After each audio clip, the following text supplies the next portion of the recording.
सभी योग साधकों को मेरा नमस्कार। मैं योग गुरु गुरुचरण मालवीय। मैं योग शिक्षक स्कूल ऑफ योगा डीएवी से हूँ। और सबसे पहले मैं माता हिल्या भाई योग केंद्र को धन्यवाद देना चाहता हूँ, जिसके माध्यम से मतलब मुझे आप सब लोगों को आज एक अपने विचार आपके सामने व्यक्त करने का मुझे मौका मिला है। इसलिए सबका पूरी टीम को धन्यवाद साधुवाद। चलिए, आज का मेरा जो विषय है वो है कमर व गर्दन दर्द रोग तथा इसके यौगिक उपचार। दोस्तों, चलिए अपन सेशन शुरू करने से पहले अपन प्रार्थना करेंगे। तो सबसे पहले आपकी कमर सीधी, नमस्कार मुद्रा, आंखें बंद, प्रार्थना शुरू करेंगे। ओम सहना भवतु सहना भुनक्तु सह वीर्यं करवावहे तेजस्विनावधीतमस्तु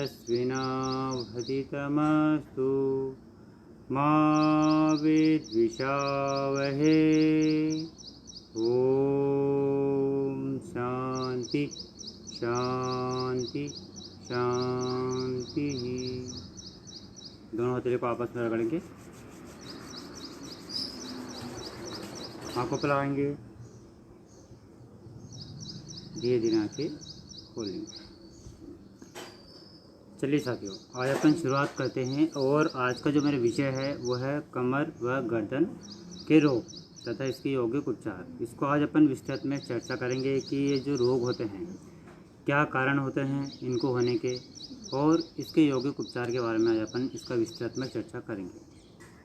दोस्तों, सबसे पहले मैं आपको बताना चाहता हूँ, शरीर का एक महत्वपूर्ण अंग माना गया है कमर व गर्दन दर्द। अगर आपको इनसे संबंधित व्याधि हो तो आपको जीवन में बहुत सारी परेशानियों का सामना करना पड़ता है। तो आज अपन इस विषय को शुरू करने से पहले अपन सबसे पहले ये जानेंगे कि ये रोग, इसके लक्षण क्या है। चलो, लक्षण से पहले अपन जानेंगे कारण क्या है, कि इससे क्या कारण होते हैं जिसकी वजह से हमें इन रोगों का सामना करना पड़ता है। देखो,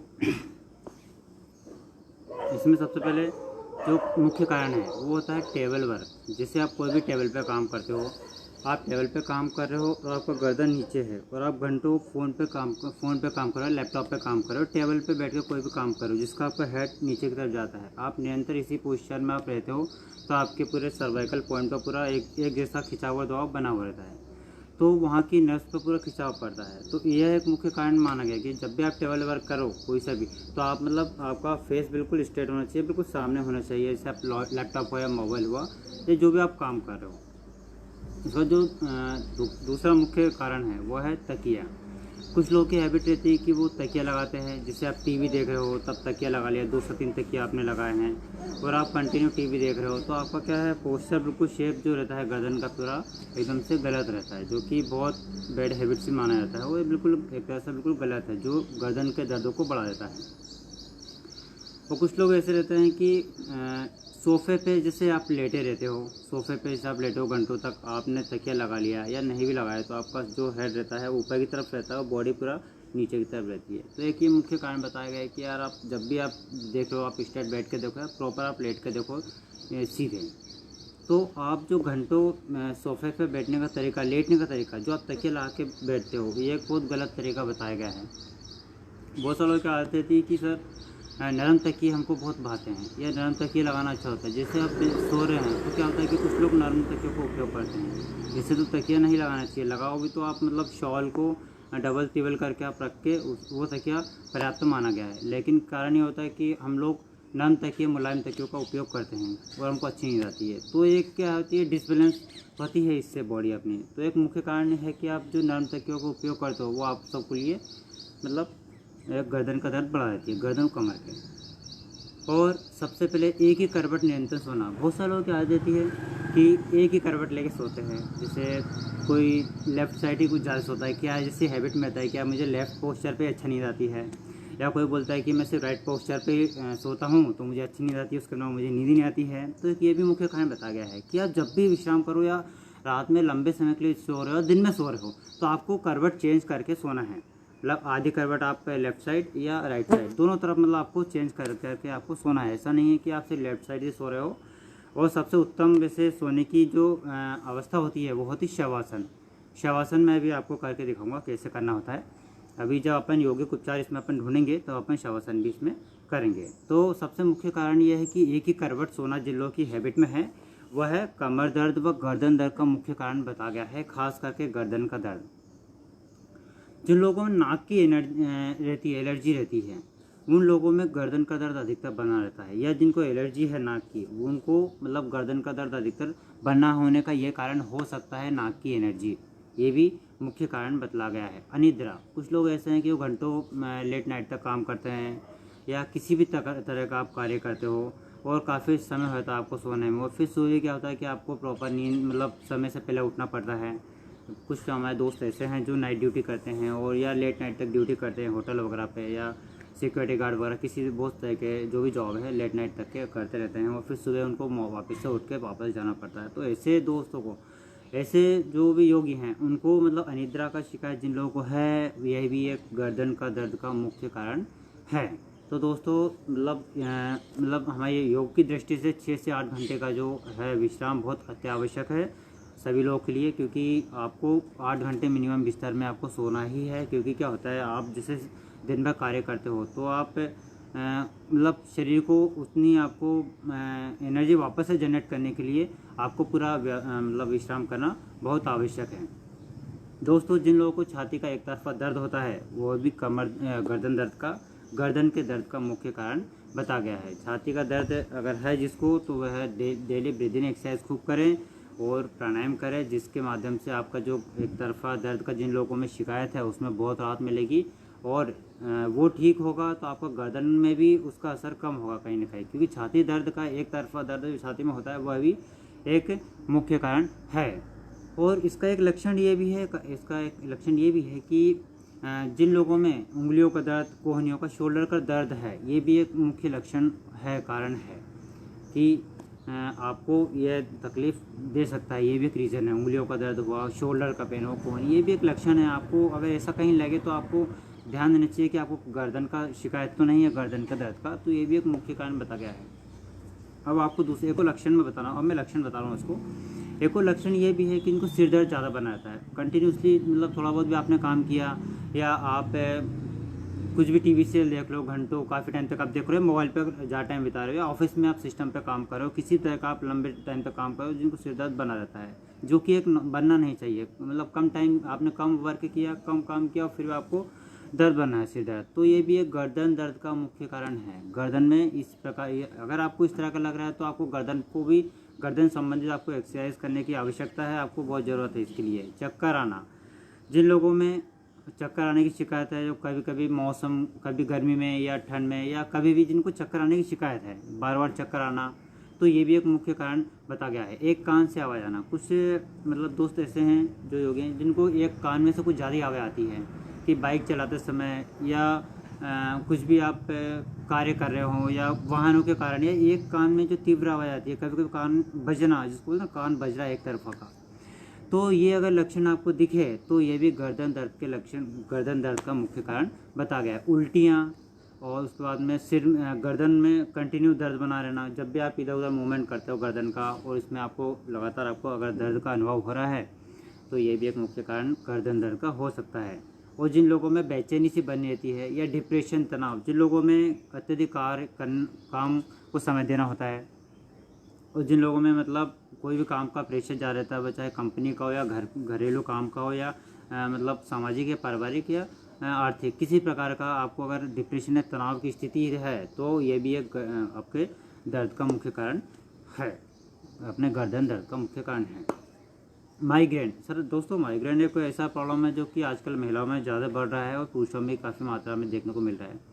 तो माइग्रेन का सबसे सटीक इलाज मैं ट्रीटमेंट तो इन लोगों के बताऊंगा, लेकिन माइग्रेन भी एक अपने गर्दन दर्द का ये लक्षणों में है। जिन लोगों को माइग्रेन का शिकायत है उनको गर्दन संबंधित आपको यौगिक उपचार या योगाभ्यास करना अति आवश्यक है। अगर आप गर्दन के दर्दों को ठीक कर लेते हो तो ये सारी व्याधियाँ हैं जो अभी अपन ने जिस बारे में अपन ने विस्तृत में चर्चा करी है, इन सबसे भी आपको निजात मिलेगा, छुटकारा मिलेगा। तो दोस्तों गर्दन आपके शरीर का एक महत्वपूर्ण अंगों में से एक है और इसको आपको स्वस्थ रखना है और इसको लचीला रखना है और इसको ठीक करने के लिए आपको नित्य प्रतिदिन आपको योगाभ्यास करना बहुत आवश्यक है दोस्तों। क्योंकि अगर आप इसको ठीक नहीं रख सकते तो फिर आपको काफ़ी सारी व्याधियों का परेशानियों का सामना करना पड़ेगा, जो अपन ने अभी गिनाया है। इसके मुख्य कारण है दोस्तों। चलिए आज अपन इसके करेंगे आसन इससे संबंधित। अभी अपन ने जो गर्दन दर्द के बारे में अपन ने जो पढ़ा था और जो अपन ने आपको मैंने बताया है, ये मैंने आपको शेयर किया है। अब अपन इसके यौगिक उपचार के बारे में अपन जानेंगे कि इसके क्या यौगिक उपचार है, इसको ठीक करने के लिए आपको क्या करना है। तो दोस्तों जो लोग जो मेरा वीडियो देख रहे हैं वो आप मेरे साथ साथ आप भी कर सकते हो, या कुछ नोट करना हो तो आप नोट डाउन भी कर सकते हो, दोनों जैसा आपको ठीक लगे। सबसे पहले आपका जो पहला ट्रीटमेंट है, सबसे पहला यौगिक उपचार है, उस पर अपन ध्यान देंगे।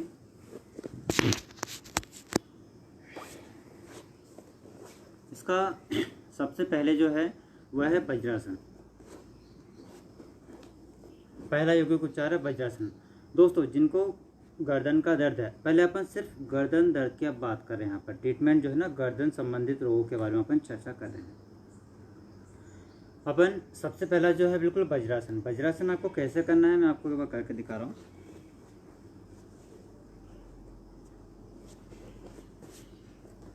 मैंने अपने दोनों पैरों को सामने फैलाए हैं, ठीक है। आपके दाएं हाथ से दाएं पैर के अंगूठे को पकड़ के इस टाइप से लाके पीछे बटक पे रखना है, और दूसरे पैर को अपने हाथों के सपोर्ट से अंगूठे पकड़ के इस टाइप से दोनों पैरों के अंगूठों को इस तरह से मिला देना है। और बीच में जो गैप है इस तरह का, वहाँ पर आपको दोनों बटक को इस तरह से रखना है। दोनों घुटने आपस में मिले हुए रहेंगे। स्पाइनल कॉर्ड, रीढ़ की हड्डी बिल्कुल सीधी, गर्दन सामने, आंखें बंद, या आप आंखें खुली रख सकते हो। आपको बिल्कुल ध्यान रखना है कि इस पोजीशन में आपका जो स्पाइनल कॉर्ड है बिल्कुल स्ट्रेट रहेगा। इसमें आपको नित्य प्रतिदिन 4 से 5 मिनट आपको बैठना है, सुबह और शाम को, जिससे कि आपके स्पाइनल कॉर्ड बिल्कुल स्थिर रहे, मेरुदंड आपका मजबूत बने, निगाहें बिल्कुल सामने की तरफ रहेगी। ये दोस्तों अपना पहला है, और ये बहुत अति उत्तम आसन है, और इसके काफ़ी सारे बेनिफिट्स हैं। आपको इसमें आपका डाइजेशन का जिन लोगों में प्रॉब्लम है, ये उसमें भी बहुत सहायक है, बहुत फ़ायदेमंद है। तो दोस्तों वज्रासन एक अति उत्तम आसन माना गया है। और अपना अगला जो आसन है यौगिक उपचार में मैं आपको बताना चाहता हूँ,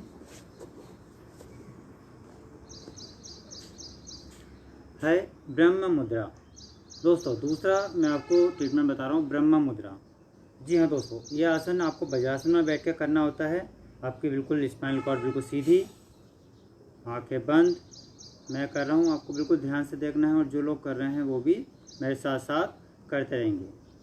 आपके बिल्कुल कमर सीधी, धीरे धीरे आपके फेस को लेके जाना है लेफ्ट हैंड साइड, बिल्कुल स्लो मोशन में, स्मूथली।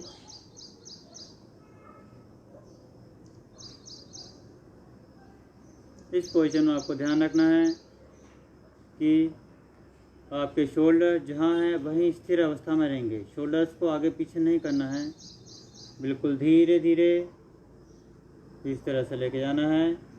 फाइनल पोजीशन में आपका चिन और गर्दन एक ही अवस्था में रहेगा, एक लेवल पर रहेगा, इस तरह से रुके रहेंगे। इस पोजीशन में आपको मिनिमम 10 सेकंड आपको रुकना है। कमर बिल्कुल सीधी, पूरा ध्यान उस बिंदु पर आपको लगा के रखना है जहाँ पर सबसे ज़्यादा प्रेशर पड़ रहा हो। चिन और शोल्डर बिल्कुल एक लेवल में, फेस रिलैक्स, आंखें बंद। कुछ समय रुकने के बाद धीरे धीरे वापस,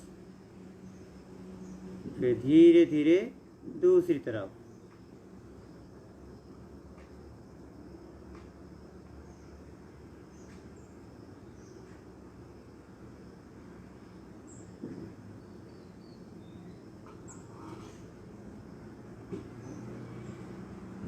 यहाँ पर भी 10 सेकंड के आसपास आपको समय देना है। शोल्डर को फाइनल पोजीशन में कोई मूवमेंट नहीं होगा, पूरा ध्यान आपकी गर्दन पर। महसूस करना है कितना दबाव आ रहा है, कितना खिंचाव आ रहा है।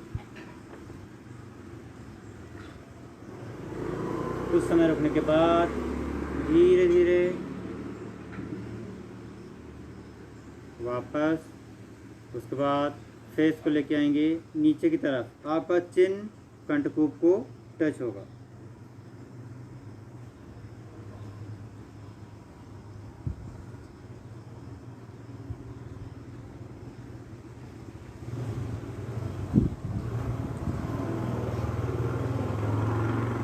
कुछ समय रुकने के पश्चात धीरे धीरे ऊपर की तरफ,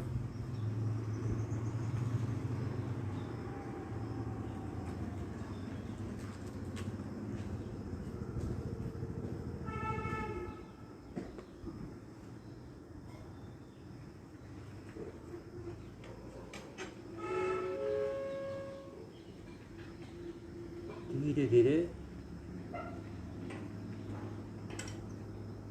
वापस। इसमें मैं आपको बता देना चाह रहा हूँ, जिन लोगों में जैसे अपन फेस नीचे लेके गए थाई में, तो आपके थायराइड पैराथायराइड ग्लैंड पे पूरा प्रेशर पड़ रहा था। जैसे आप ऊपर की तरफ जा रहे थे, आपके थायराइड और पैराथायराइड पे पूरा खिंचाव पड़ रहा था। दवा वो खिंचाव पड़ने से आपको यही आपको फ़ायदा करता है। जो ग्लैंड की पूरी मसाज होती है, जिससे कि अपना कार्य प्रॉपर करते हैं और आपको फ़ायदा मिलता है। तो दोस्तों, आपको इस चीज़ का बिल्कुल ध्यान रखना है कि जब भी आप ब्रह्मा मुद्रा का अभ्यास करो, आपको प्रॉपर आपको होल्ड करना है, रुकना है हर एक पोस्चर पे। जैसे अभी मैं इधर का था, तब साइड में, ऊपर और नीचे 10-10 सेकंड का आप समय के साथ में इसको कर सकते हो। इसके बाद में अगला आसन है भुजंग आसन। दोस्तों, भुजंग आसन आपको कैसे करना है? सबसे पहले आप पेट के बल लेट जाएंगे। मैं करके दिखा रहा हूँ, आप भी साथ में कर सकते हो।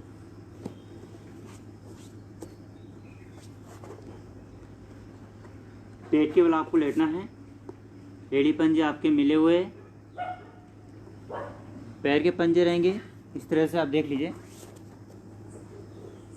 इस तरह से मिले हुए रहेंगे पूरे, ठीक है, मिले हुए। आपके दोनों हथेलियों को धीरे से लेके आना है और शोल्डर के नीचे इस तरह से रख देना है। आपका फोरहेड जमीन पर, आप शायद देख पा रहे होंगे मुझे प्रॉपर, फोरहेड जमीन पर धीरे धीरे नासिका को रगड़ते हुए सामने देखना है पहले, वो धीरे धीरे ऊपर की तरफ आना है। आंखों पर पूरा खिंचाव, चिन को ऊपर की तरफ खींच के रखना है, निगाहें पूरी आसमान की तरफ। पीछे से पैर नहीं उठेंगे,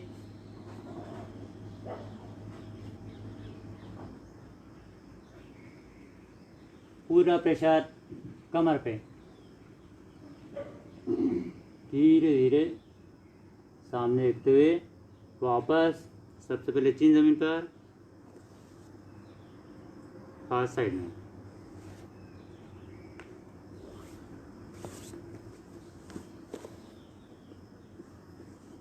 दोस्तों, ये था भुजंगासन। भुजंगासन की कुछ मैं आपको सावधानियां बता देना चाह रहा हूँ। जिससे आपने भुजंगासन अभी अपन ने किया है, इसमें आपको ध्यान ये रखना है कि जब भी आप भुजंगासन करें, आपके दोनों पैरों में गैप बिल्कुल नहीं होगा, आपके एड़ी पंजे आपस में मिले हुए रहेंगे, और जैसे आप ऊपर की तरफ देखोगे तब हथेली पर आपका वजन नहीं आएगा, पूरा जो वजन रहेगा आपके स्पाइनल कॉर्ड पे आएगा। निगाहें आसमान की तरफ रहेगी और पूरा ध्यान श्वास प्रश्वास की गति पर आपको लगा के रखना है। दोस्तों, अपना अगला जो उपचार है, योगिक उपचार, उसमें मैं ले रहा हूँ मार्जर आसन, कैट पोज। चलिए साथ में करेंगे। पोजीशन किस तरह से लेनी है? दोनों घुटनों में गैप करना, इस तरह से, हाथों में गैप रहेगा, शोल्डर लेवल का गैप रहेगा दोनों में, हाथों में भी और घुटनों के बीचों बीच। आपको करना क्या है, एक बार मुझे देखेंगे। आपका पोस्चर बिल्कुल इस तरह से रहेगा, कमर नीचे की तरफ। आपको चिन को टच करना है कंठकोप से। जैसे आप टच करोगे ना, आपका जो कोबड़ जो रहेगा वो ऊपर की तरफ आएगा, इस तरह वह। तो जैसा आपका फेस ऊपर की तरफ देखना है, आपको ऊपर देखोगे तो गर्दन नीचे, फिर गर्दन अंदर, कमर ऊपर की तरफ, कमर नीचे, गर्दन ऊपर की तरफ, ये पोजीशन चलेगा। 10 टाइम करेंगे। 3 4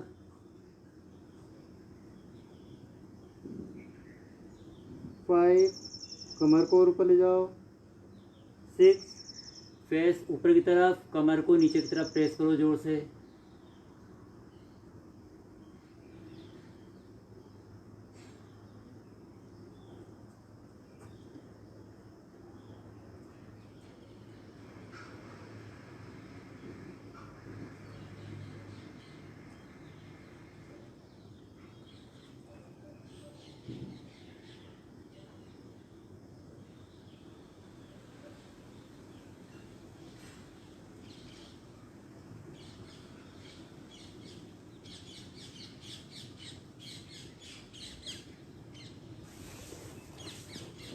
'दोस्तों ये था मार्जर आसन, कैट पोज। इसका आपको डेली, जिन लोगों को गर्दन का दर्द है, सुबह शाम आपको करना है। कम से कम इसको 20 टाइम आपको फिर भी करना है ना, 20 से 25 बार आपको इसका नित्य अभ्यास करना है सुबह और शाम को। तो दोस्तों आपको ये बिल्कुल बहुत फ़ायदा करेगा, बहुत फ़ायदेमंद है आपको गर्दन दर्द के लिए। और इसमें आपको सावधानी ये रखना है कि जिन लोगों में दर्द बना हुआ है वह अपने फेस को उतना ही ऊपर लेके आएंगे जितना वो उनकी क्षमता हो, जितना वो सहन कर पा रहे हो। ऐसा नहीं है कि सर ने बोल दिया है कि गर्दन दर्द वालों को ऊपर देखना है तो आप पूरा खींच रहे हो। जितने भी मैं आपको आसन बता रहा हूँ वो सभी आपको आपकी क्षमता के अनुसार आपको लोगों को करना है, क्योंकि आपको तभी फ़ायदा होगा। ऐसा ना हो कि आप ज़्यादा करने के चक्कर में आपको फ़ायदे के बजाय नुकसान होना शुरू हो जाए। तो योगा आपको हमेशा फ़ायदा नहीं देता है। अगर आपको ठीक तरीके से आप अगर इसको नहीं करते हो तो फ़ायदे से डबल नुकसान ज़्यादा आपको देगा। तो आपको इस चीज़ का बिल्कुल ध्यान रखना है। अब इसके बाद में अपना अगला आसन जो है अर्ध शलभासन। सेम इसको भी पेट के बल आपको लेट जाना है सभी लोगों को। चिन आपका जमीन पर,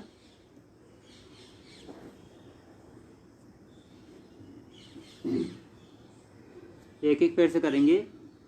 आपके हथेली आसमान की तरफ रहेगी इस तरह से। धीरे से आपका बायां पैर ऊपर उठेगा इस तरह से, जितना आप ऊपर लेके जा पा रहे हो। दूसरा पैर बिल्कुल ज़मीन पर रहेगा, आपका चिन ज़मीन पर, निगाहें सामने। इस पोस्चर पर आपको होल्ड करना है। 15 से 20 सेकंड का होल्ड करेंगे।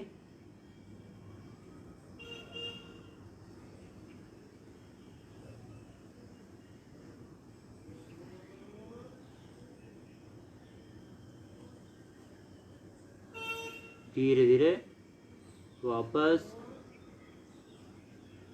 दूसरे पैर से।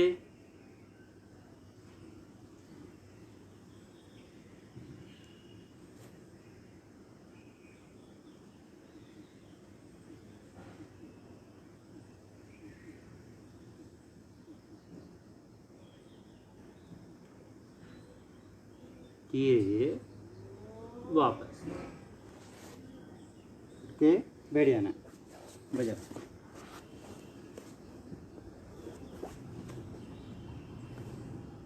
दोस्तों ये था शलभासन, एक एक पैर से। शलभासन की कुछ सावधानी है जो कि आपको बताना चाहता हूँ, क्योंकि शलभासन हर व्यक्ति के लिए मतलब फ़ायदेमंद नहीं है। जिन लोगों में हार्निया का शिकायत है उनको इस आसन के अभ्यास को पैर को ज़्यादा ऊपर नहीं लेके आना है।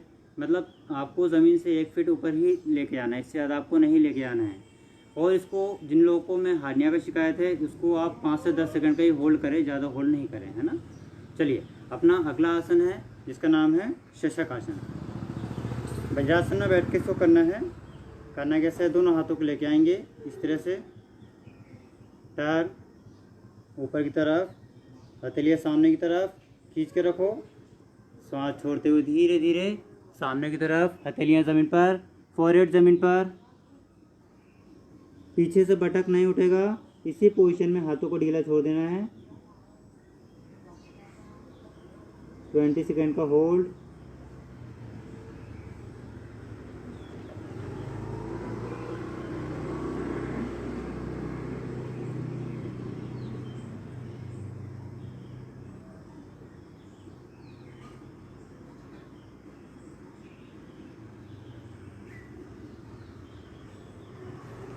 धीरे धीरे सामने देखते हुए वापस आमने सामने, कर वापस, कमर सीधी। अपना अगला है क्रिया स्कंद संचालन। संचालन करेंगे स्कंद का। इस तरह से रखो, हाथों को कोहनियों को मिलाते हुए राउंड करेंगे। 1 2 3 4 5 6 7 8 9 10। रिवर्स।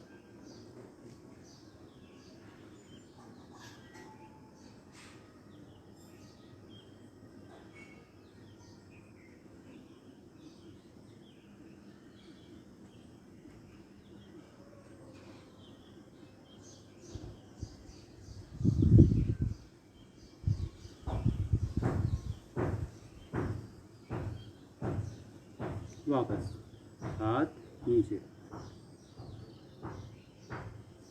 इसके बाद अपन इसमें एक क्रिया और जोड़ी है, जिसमें कि अपने लक्षण में जो सिम्टम्स है गर्दन के दर्द का, इसमें अपन ने पढ़ा था माइग्रेन हुआ या सिर का दर्द, और इसके अलावा कान में एक तरफा कान से सुनाना। इसके लिए एक और क्रिया है जो कि बहुत इंपॉर्टेंट और सब लोगों को आती है, जिसको आप जानते हैं अनुलोम विलोम के नाम से। दोस्तों अपन 2 राउंड अपन करेंगे प्राणायाम के भी। इसमें अपन ने ऐड किया है कमर सीधी, हाथों की मुद्रा बना सकते हो आप, प्रणव मुद्रा। ये प्रणव मुद्रा होती है। अभी इसको सभी लोग नहीं कर पाएंगे, जिन लोगों का अभ्यास नहीं, जो नए हैं, तो अपन इसको और सरल बना देते हैं। आपके अंगूठों का उपयोग करेंगे। इस तरह से अंगूठे को उपयोग करना है और उंगलियों का उपयोग करना है, 2 उंगलियों का।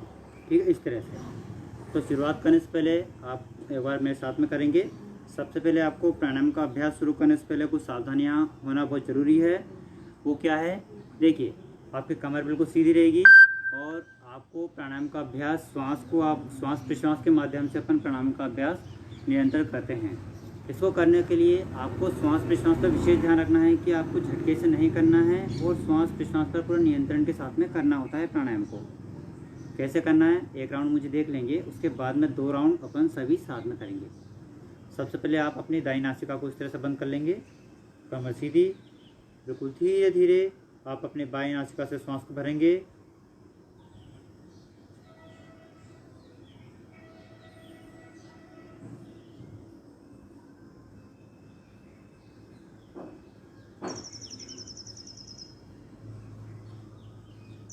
रुकेंगे धीरे धीरे।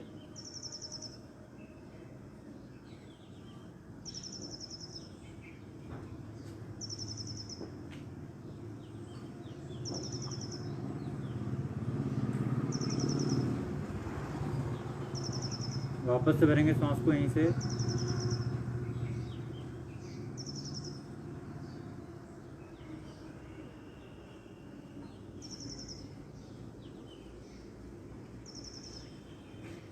रोकना है धीरे धीरे।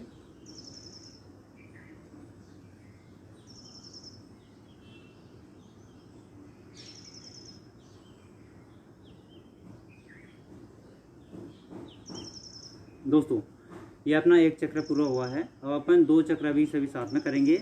और इसके पहले मैं आपको कुछ सावधानी और बता देना चाह रहा हूँ कि आपको जैसे ही अपन श्वास को भरा और बंद करते हैं, फिर दूसरी तरफ से आपको छोड़ना होता है। तो इसमें आपको श्वास को बिल्कुल रोक के नहीं रखना है, निरंतर श्वास चलेगी। जिन लोगों में ब्लड प्रेशर, हाई बीपी का प्रॉब्लम है, वो बिल्कुल श्वास को नहीं रोक के रखेंगे, वो बिल्कुल निरंतर इसको करेंगे हाई ब्लड प्रेशर में। बाकी इसको सभी लोग कर सकते हैं। तो अपन 2 राउंड सभी साथ में करेंगे इसको। कमर सीधी, हाथ अंगूठे से बंद करेंगे अपनी दाईं नासिका को। धीरे धीरे सांस भरिए।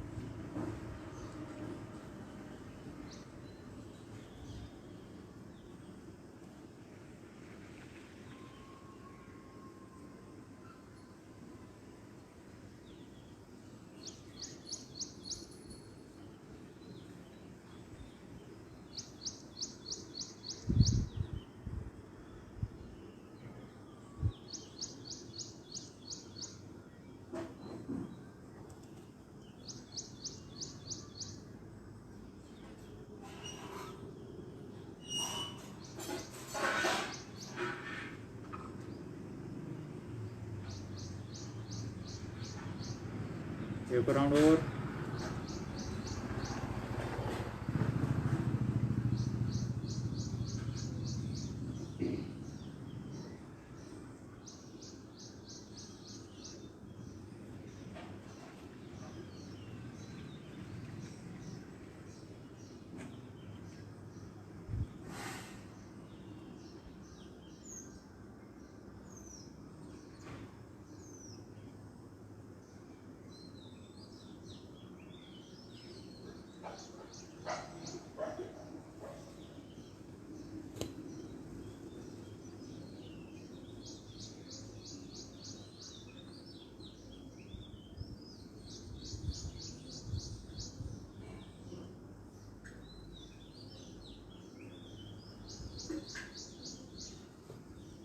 दोस्तों ये हुआ आपका प्राणायाम।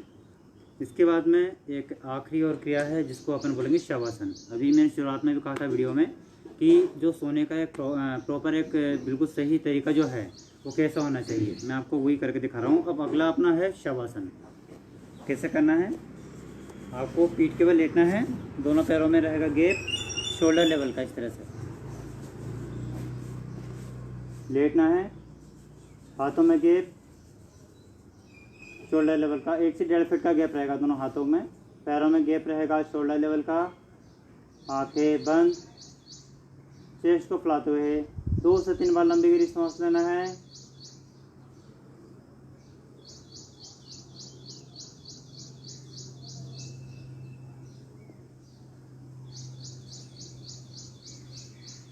उसके बाद आपको सामान्य गति से श्वास प्रश्वास लेना है। अपना पूरा ध्यान श्वास प्रश्वास की गति पर, बाहरी विचारों को आने से रोकना है। दोनों हाथ, दोनों पैर, गर्दन, शोल्डर, कमर, समस्त अंगों को बिल्कुल ढीला छोड़ देना है। किसी अंग पर किसी प्रकार का कोई दबाव या खिंचाव बिल्कुल भी नहीं देना है।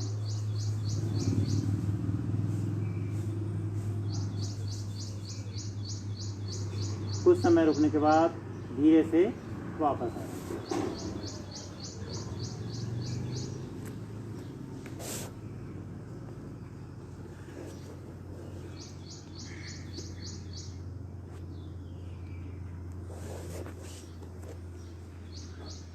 धीरे से वापस।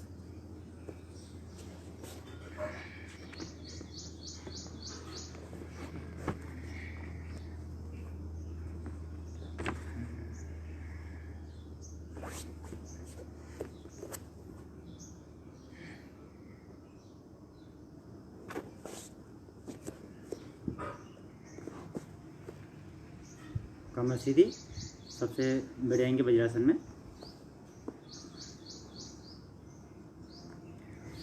ये अपना हुआ था गर्दन के जो रोग है उसमें जो योगाभ्यास, इतने आपको आसनों का डेली आपको अभ्यास करना है।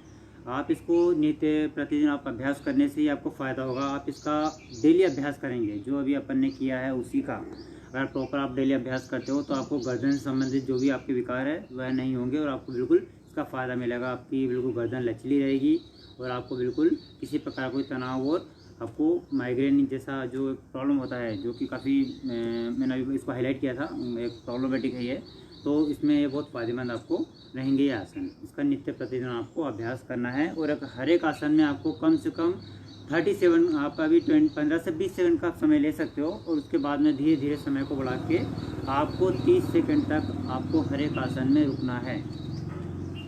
चलिए, तो अपन चर्चा करेंगे अब कमर के दर्दों के बारे में। उसके लक्षण क्या होते हैं कमर के दर्दों में।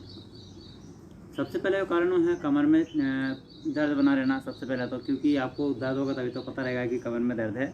उसके बाद में टेढ़ापन, कमर में किसी प्रकार का टेढ़ापन भी रहता है किन लोगों में, या कमर का जो पोर्शन होता है टेढ़ापन जो रहता है उसकी वजह से भी दर्द रहता है। कि जैसे कि कुछ लोगों का पोस्चर ऐसे रहता है, लोगों का फीमेल्स में कि हल्का सा टेढ़ापन आ जाता है, तो वो भी एक रीज़न है। हड्डियों का बढ़ना कुछ लोग ये भी मान लेते हैं। तो कमर का टेढ़ापन भी कमर के दर्दों का मुख्य कारण है।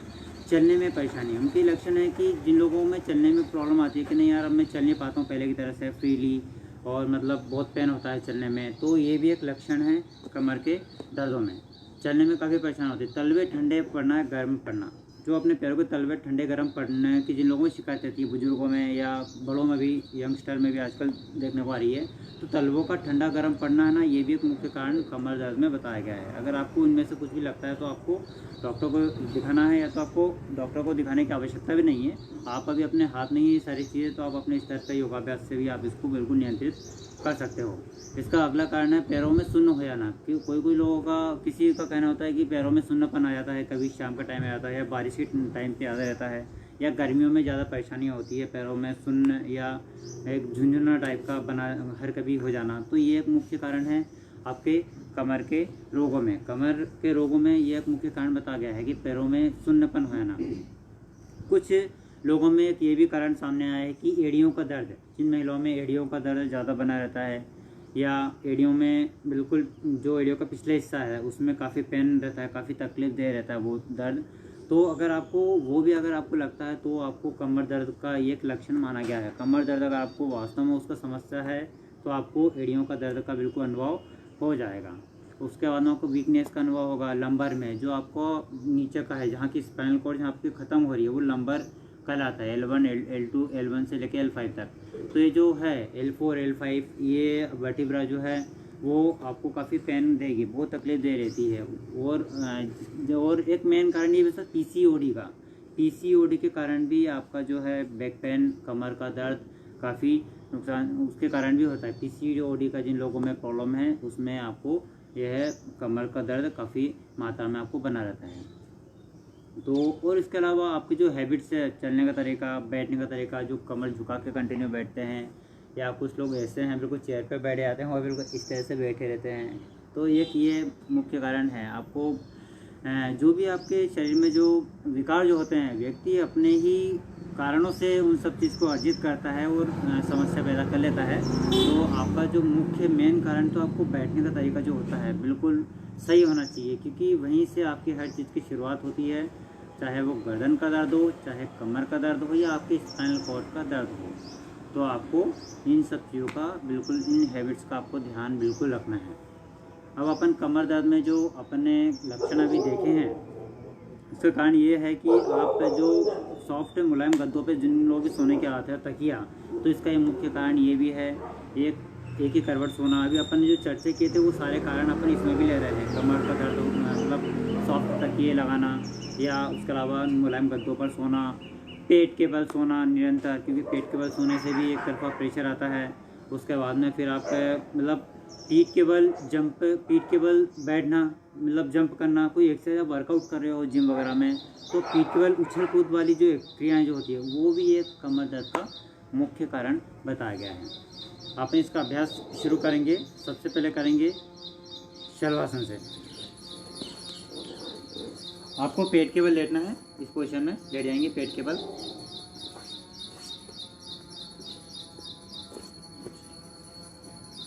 चेन ज़मीन पर, दोनों हथेलियों को रखेंगे थाइस के नीचे, इस तरह से। आपका चेन ज़मीन पर, धीरे धीरे दोनों पैरों को उठाना है हवा में, पूर्ण शलवासन करेंगे ना दोनों पैरों से, इस तरह से लेके आइए ऊपर। चेन ज़मीन पर, हथेलियों से प्रेस करेंगे थाइस को, ताकि पैर ऊपर और चले जाए। इस पोस्चर पे आपको होल्ड करना है, पैर के पंजे बाहर की तरफ खींचे हुए।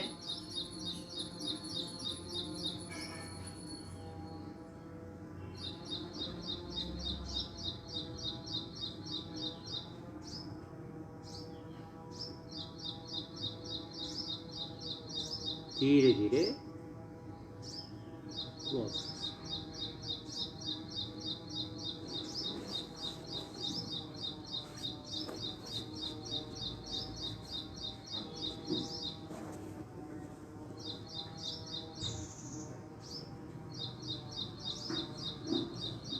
अगला आसन अपना पीठ के बल आप लोगों को लेटना है। अब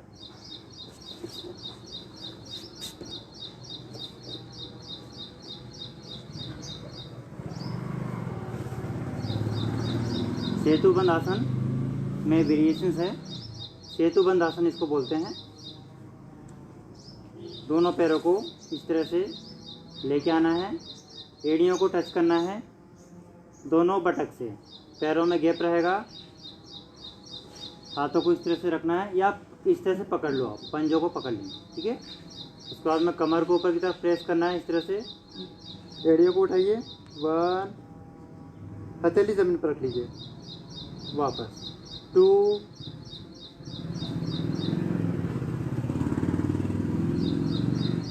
3,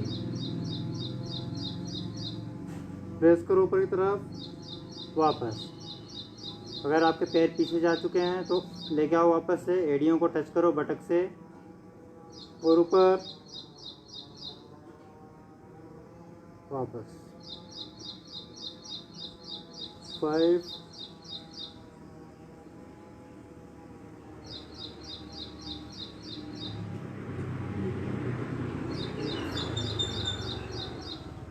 7,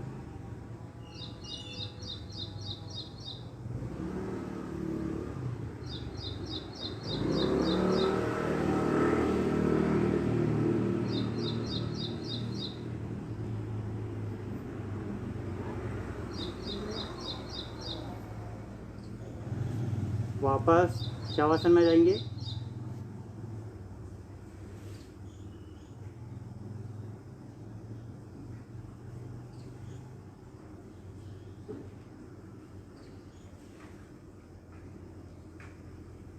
मिलाएंगे दोनों पैरों को, करेंगे पवन मुक्तासन, साथ में करेंगे। आपके दाएं पैर को इस तरह से मोड़ के लेके आना है, बनाना है फिंगर लॉक, खींच के लाइए चेस्ट की तरफ, चिन को टच करेंगे घुटनों से। जो लोग चिन टच कर पा रहे हैं वो फोरहेड को लगाएंगे, दूसरा पैर का पंजा खींचा हुआ स्थिर अवस्था में रुके रहेंगे।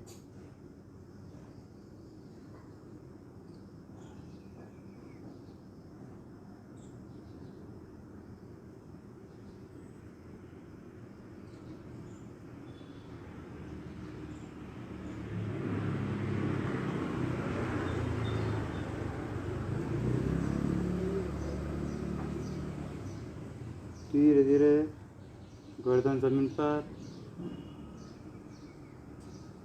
हथेली ज़मीन पर, पैर सीधा। करेंगे लंबी गहरी सांस 2 बार।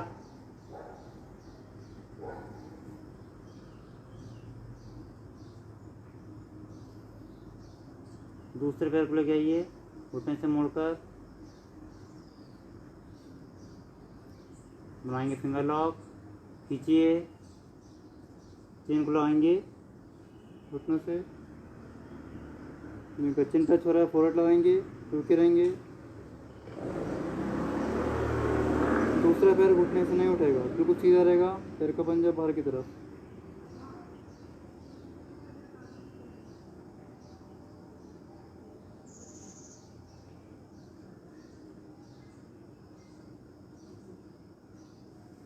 धीरे से पहले गर्दन को रखेंगे, उसके बाद फिंगर लॉक को खोलेंगे, हथेली ज़मीन पर, पैर सीधा। करेंगे पूर्ण पवन मुक्तासन, दोनों पैरों को लेके आएंगे साथ में चेस्ट की तरफ, बनाएंगे फिंगर लॉक, खींचिए, चिन को लगाएंगे घुटनों के बीचों बीच, फोरहेड को लगाइए,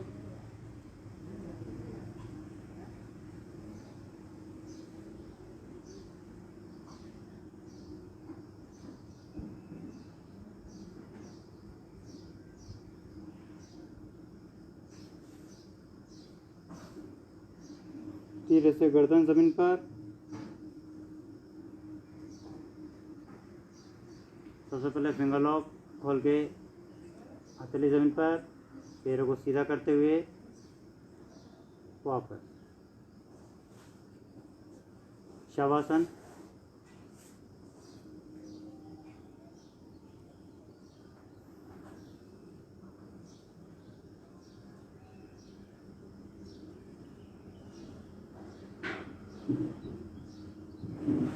वापस पैरों को लाएंगे। अगला आसन है नाड़ी ताड़ासन। नाड़ी ताड़ासन कैसे करना है, पैरों को मोड़ के लेके आना है अपने हाथों से। पहले दाएं पैर से करेंगे तो दाएं पैर का अंगूठा पकड़ना है इस तरह से, तो जितना भी आप लेके जा पा रहे हो लेके आइए। ऐसा नहीं कि आप पूरा स्ट्रेट करो, जहाँ तक भी आप लेके जा पा रहे हो उस तरह से आपको लेके जाना है।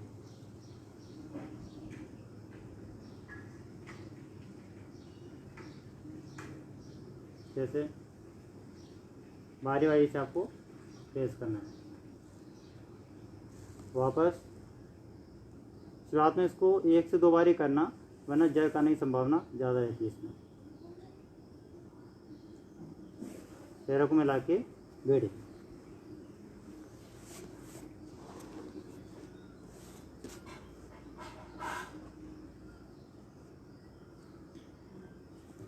अगला आसन है, पैरों में गैप करेंगे। ये बैक पेन में बहुत फ़ायदेमंद है। हाथ ऊपर खींचो, हाथों को लेके आओ दाएं पैर के अंगूठे पर, इसी पर आपको होल्ड करना है।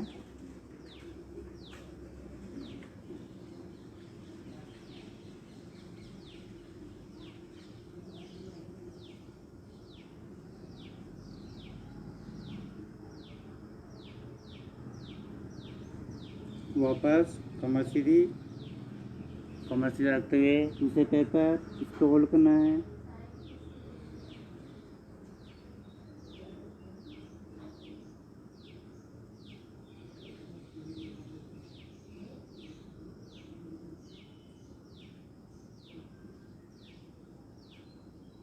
वापस पैरों को सामने फैलाइए, आगे आएंगे।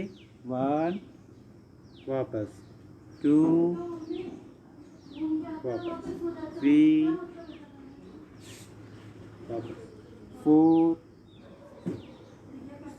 5, 6, वापस 7, वापस 8, वापस 9, वापस 10। वापस रिलैक्स दंडासन में पैरों में गैप करेंगे, इस तरह से गर्दन को फ्लैट कर देंगे। इसी पोजीशन में आपको रिलैक्स करना है 30 सेकंड तक। रुके रहिए दंडासन में।